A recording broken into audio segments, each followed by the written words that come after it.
Welcome to this week's edition of Rugby Unfiltered. I'm your host, Jan de Koning, and with me today, Eugene Eloff, all the way from Paul, and from New Zealand, Adriaan Kennedy, the victorious punter this week. Gentlemen, welcome. Hello, Jan. Morning. Morning, Loffie. Hi, Adi. I just want to congratulate you on your you predicted well. And I must tell you, Jan, off the record, that Adi sent me a picture where he was having a beer. And I told him that he deserves it. So, yeah, congratulations on that, mate, on the first test. Eddie, what beer was that? No, that was actually a Hagen. Oh, a That was a Hagen. It's a Dutch beer. Yeah, I was going to say, it didn't look like Steinlager. Or actually, it may be a Belgian beer. I was standing to be corrected. Hagen sounds Dutch, yeah. At least it's not Steinlager, but I think Loffie is a castle drinker. I don't drink SA Brewery's products. I drink real beer. Listen, it sounds as we got an alcohol podcast going on here. I was just congratulating, and I don't drink beer, but I really think well deserved, Eddie, and well predicted. Yeah, well done, Eddie. It was a good one, and like Loffie said, deserved one. Gentlemen, let's have a quick recap. I think Eddie will, as the victorious punter, you get first dips at this. But I just want to mention a couple of stats. Interesting thing: the Springboks had 60% territory and 60% possession. They got a handful of scrum penalties. The All Blacks gave away 14 penalties, and the Springboks got 2 yellow cards. How did the All Blacks manage to stay in the game?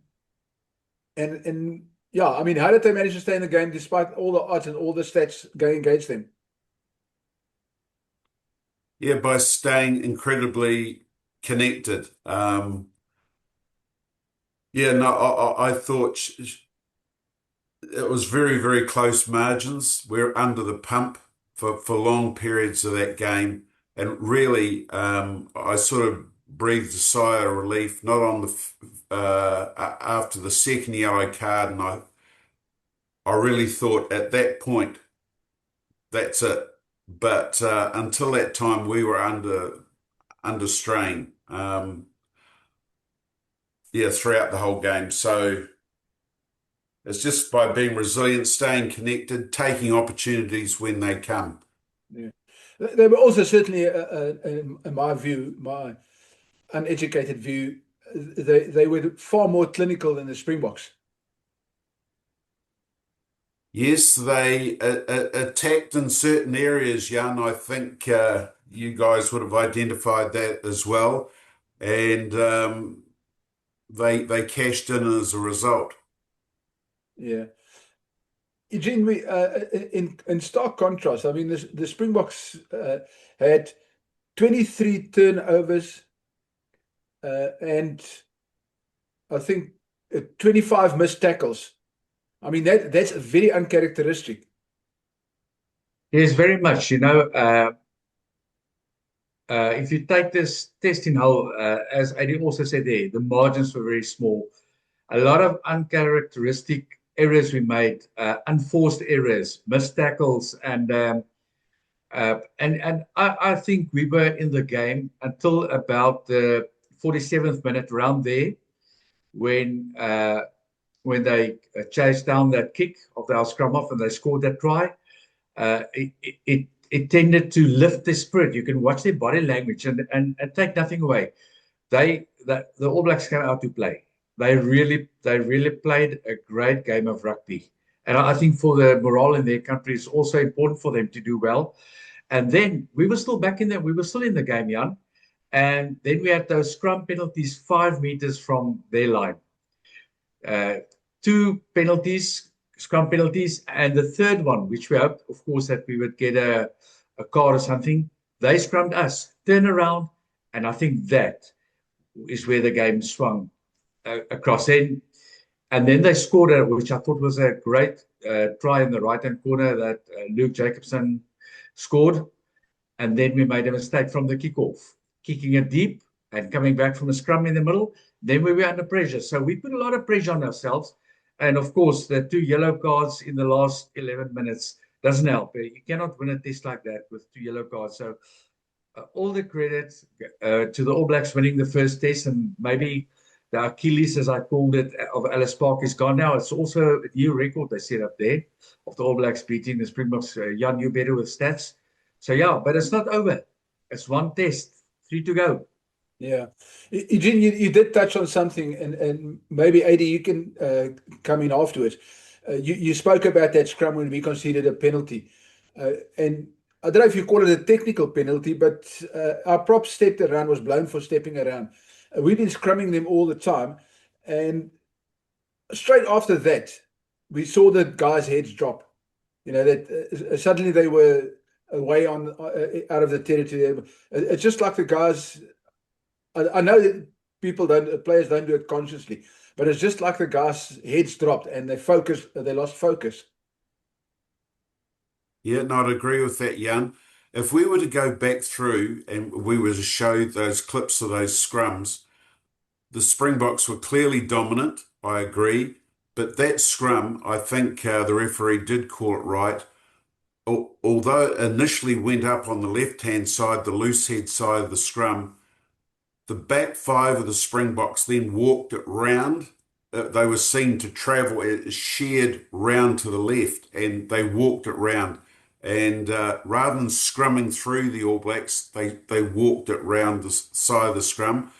And that was clearly evident on 2 or 3 occasions. So although you've got to scrum straight, and he picked up on it on 2 or 3 occasions, but essentially the Springbok scrum was more dominant on the day. It didn't help that one of our props was clearly handicapped, and you know, if he was that bad, why should he have started in the first place? But that brings up another issue. But yeah, no, you shouldn't get reward for walking around a scrum, and that's what was picked up on. Yeah. Eugene, I think you touched on it. It's definitely not over. It's not the end of the world. Although in South Africa, probably the earth stopped turning and everybody crawled into a corner. It's like everybody's mourning. It's like there's a funeral in this country. But I'm sure the closer we get to, at least we got a game tomorrow night or at Ellis Park, and the All Blacks are playing a Lions team. So maybe touch on that first quickly, Eugene.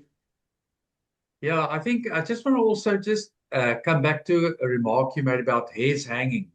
And Adi will confirm that if you keep on attacking and you're in a vital time of the game and you don't get rewarded, it's got a big influence on the morale of the players. And then from there, going back to your halfway immediately, back into your half, and the opposition scoring, it rewards them. And then you need to pick up. And then, but the test is done. It's over. And I think tomorrow night's coming back again. Nobody likes to lose, especially the supporters. And you don't always understand it. And they will blame players. They will blame the ref, everything. But my philosophy is that a good lose at the right time is not a bad thing. So hopefully we can turn it around and fix what we didn't do well. And I know Rassie will know exactly what to do. And that's why already the team has been selected for the weekend. Going to the Lions tomorrow, I think Rishi Mahongo and a few guys are getting an opportunity to play. And again, the All Blacks have won all their matches so far. I think the morale in the camp is so high. It's going to be very, very difficult for the Lions to stand up against that momentum they have. Yeah. Adi, which of those players, we know Moanga is there for an obvious reason. Which of those players would you draft into a test team for Saturday if they come through the game? I think the young tight head prop, Newell, who came on, he did a very fine job. I've always thought he's a good all-round prop, and he, in my view, would be a starter. Yeah, for the All Blacks for me, possibly instead of Lomax, but I think things stabilised when he did come on, and along with Bauer. Yeah.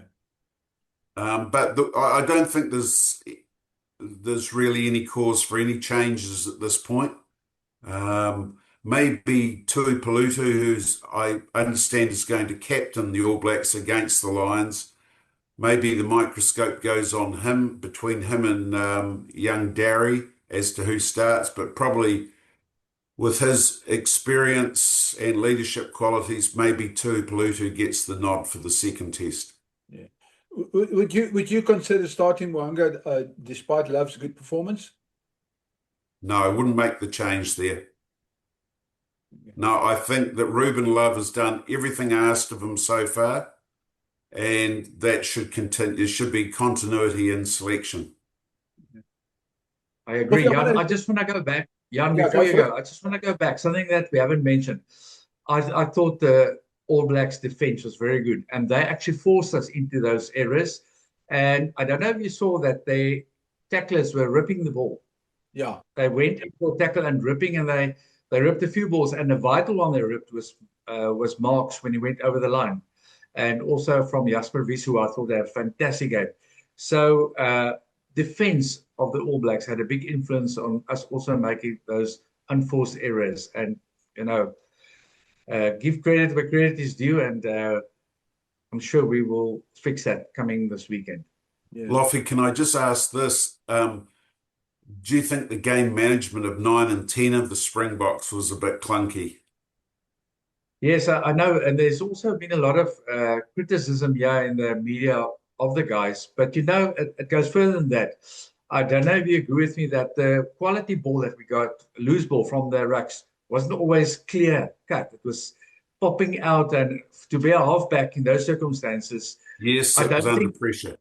yeah, I don't think our ball presentation was that good, and protection of the ball. Yes. But as I also suggested, maybe in the first test, just having a few older heads there, and if one of the contests I saw coming was the halfbacks versus ours, and I thought there that you were the upper hand, and yeah, that's why there have been changes on our side. Okay. Eugene, Adi said he won't change fly off, but obviously Rassie has now already changed our fly off and our scrum off. I know that he said the decision not to play Mani was because it's going to rain on Saturday.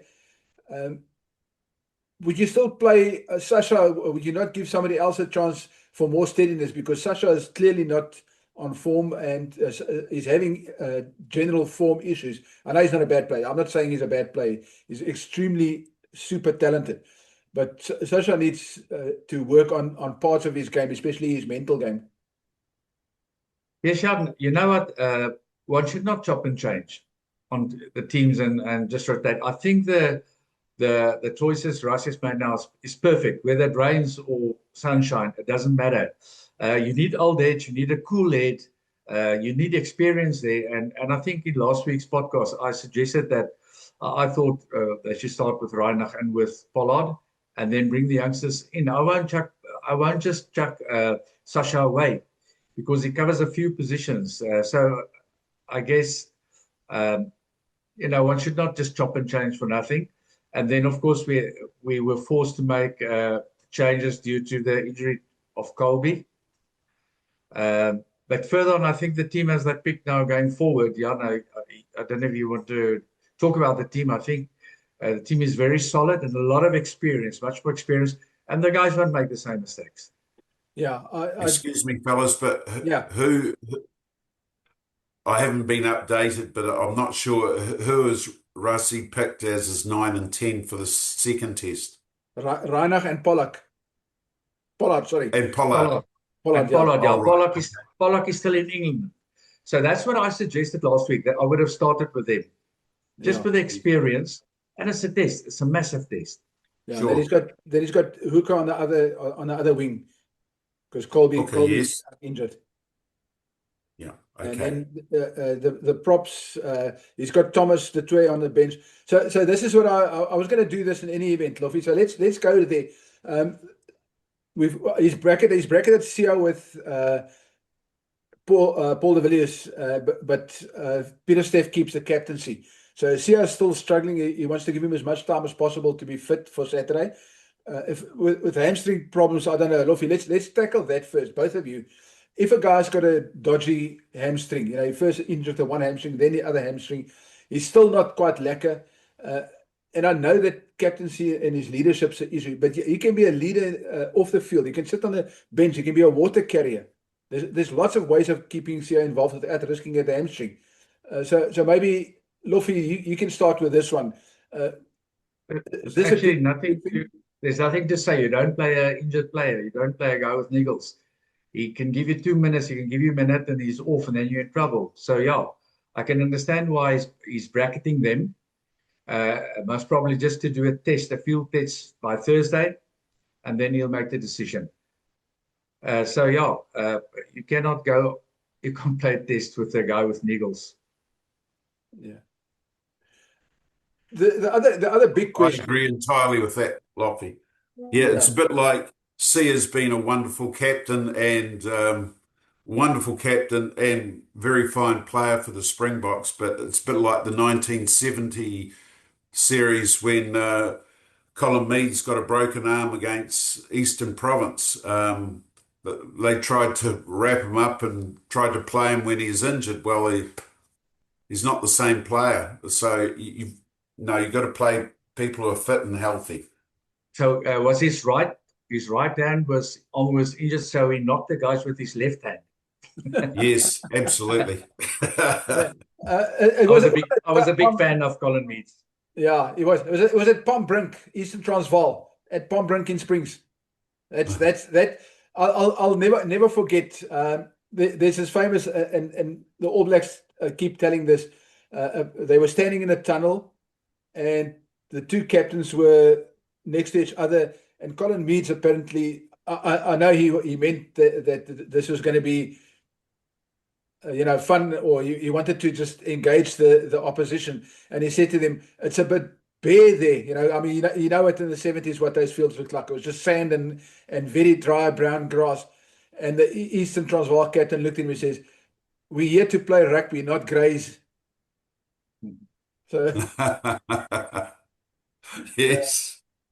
So anyway, I want to get back, guys, to the bench, to the bomb squad. And this is a big difference. I mean, obviously the front row is now shored up on the bench. So Thomas du Toit is back. And Jan-Hendrik Wessels lost out. And Dion Fourie is also on the bench. Andre Estreisen is there, and Hanekom is there. So I think the difference of that bomb squad, or that bench, gives the Springboks a lot more clad in the second half. We don't have those youngsters coming on that folded like a deck of cards last Saturday. Do you think, Jan and Loffie, I just asked this question tongue in cheek, but I ask it. Do you think Rassie has overloaded his reserves with front rowers? It's I possible. don't necessarily think so, because if you take Dion Fourie, he's going to cover hooker, which he played for me at international level, and he's covering loose forward. Yes. So I don't think it's overloaded. Look, it is part of our DNA, and hopefully we can go back to that where the bomb squad comes up and they make a big difference. Yeah. So let's run through it quickly. Steenekamp is the only guy that plays. I suppose Loot as well, but we'll get to Loot now. Steenekamp. Then you've got Dion Fourie, who plays hooker, where he played in the World Cup final, 77 minutes of a World Cup final. He plays loose forward. He can play flank or number 8. Then you've got Thomas du Toit, who's can play open loose head or tight head. Then you've got Cameron, who can play lock or loose forward. Then you've got Loot, who's probably only a lock at this stage. I'm not sure he's fit enough to be a loose forward. And then you've got Andre Estreisen. Andre Estreisen is again named as a loose forward. And that means he covers inside center, and like he did last week, he had to go on. But he can cover flank or number 8 again. So I think Rassie's clearly trying to, and I think he's been quite open about this, is he wants Andre to come on as a forward, and he wants 6 forwards, but he wants the luxury of, as it happened last week when it backfired against him, he wants the option of putting Andre on the as a backline player if there's an injury. Now last week it backfired because the injury was very early, and Jesse ended up on the wing, and eventually we had such a fullback, and Damian Willemse didn't have a good game. So yeah, I mean the risk is always there. Eugene, I don't know how you feel about it, and AD, maybe you can chirp in as well, but how do you feel about the fact that Rassie's got this, and when it works and it comes off, it looks spectacular, but we also saw the flip side last week, how it backfired. That's rugby, Jan. You cannot always predict what happens or what does not happen. I back Rassie with whatever he's doing. And sometimes it's not a coach who loses a game. It just happens on the field between the 4 lines in 80 minutes. So I back, and I can see his thought process, and hopefully it will come off this weekend. I believe it will. We'll go to predictions just now. That's not a thing that New Zealand do. They don't play around. They've got some utility players, but they're not as heavy on utility as the Springboks are at the moment. Yeah, no, exactly.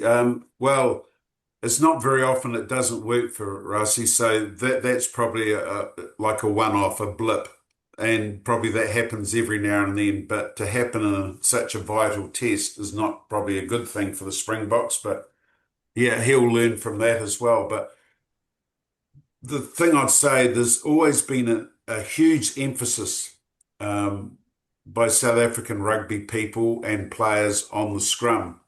And although it's vitally important part of the game, it's not the be all and end all either.